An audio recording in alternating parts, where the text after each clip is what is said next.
දසනකාන්තී චූර්ණය සහිත ලීවර් ආයිෂ් දන්තාලේපය දත්වල ඇති ප්‍රශ්න 10ක් වලකයි.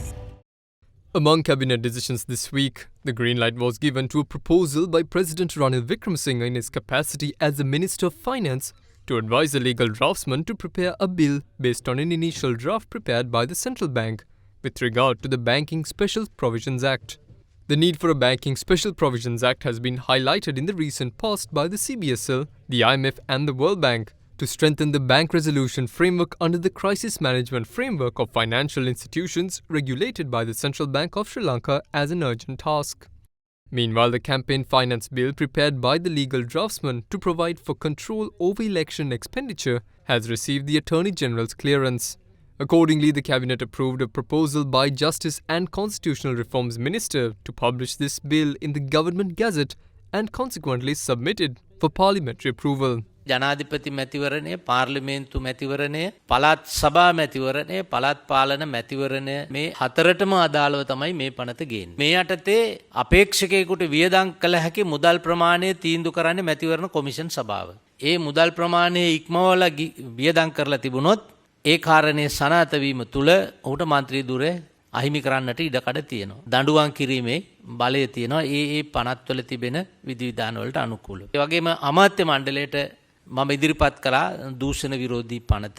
ඒ අනුව වර්තමානයේ පවතින අල්ලසෝ දූෂණ කොමිෂන් සභා පනත පිළිබඳව රටේ ජනතාවට වගේ අපි කාටවත් ඒ පිළිබඳව විශ්වාසයක් නැහැ. ඒක නිසා අපි අලුත් අල්ලස් දූෂණ කොමිෂන් සභාවක් විශේෂඥ කණ්ඩායමක් විසින් ජනාධිපති නීතිඥ සරත් ජයමාන්න මැතිතුමා හිටපු අතිරේක සොලිසිටර් ජෙනරල්තුමා ඒ වගේම අල්ලසා දූෂණ කොමිෂන් සභාවේ හිටපු අධ්‍යක්ෂක ජෙනරල්තුමාගේ ප්‍රධානත්වයෙන් මේ කිටුම්පත අපි දැන් සකස් කරලා ඉවරයි. ඒ අනුව අල්ලසෝ දූෂණ කොමිෂන් සභාව ජනතාවට වග කියන පාර්ලිමේන්තුවට වග කියන ආයතනයක් බවට පත් කරන්න පියවර අරගෙන තියෙනවා. Local government election can be postponed even after February 2023.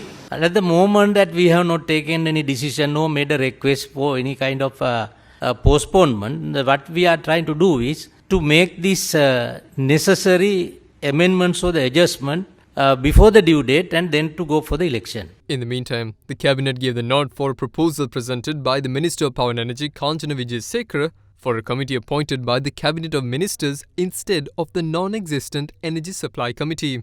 The Energy Supply Committee was abolished for 2 years due to the imposition of the Energy Supply Temporary Provisions Act No. 2 of 2002 for 2 years. The committee was due to provide recommendations to the subject minister regarding the import, export, sale, supply and distribution of petroleum to any individual or a company. Meanwhile, the Cabinet of Ministers granted approval for the proposal furnished by the Minister of Environment to implement a national policy on the environmentally sensitive areas of Sri Lanka in order to provide the necessary guidance required for the conservation of these areas. This will also ensure the sustainable utilization of such areas by ensuring management access at all levels, along with obtaining the participation of all sectors such as the community, private sector, state sector, and experts for planning land utilization and management in those areas, identifying the environmentally sensitive areas throughout the land. In addition, the Cabinet of Ministers granted approval for the combined Cabinet Memorandum furnished by the President as the Minister of Defence, the Minister of Justice, Prison Affairs and Constitutional Reforms, and the Minister of Public Security to establish a presidential task force to identify, plan and implement appropriate practical measures for the prevention of the usage of dangerous and narcotic drugs.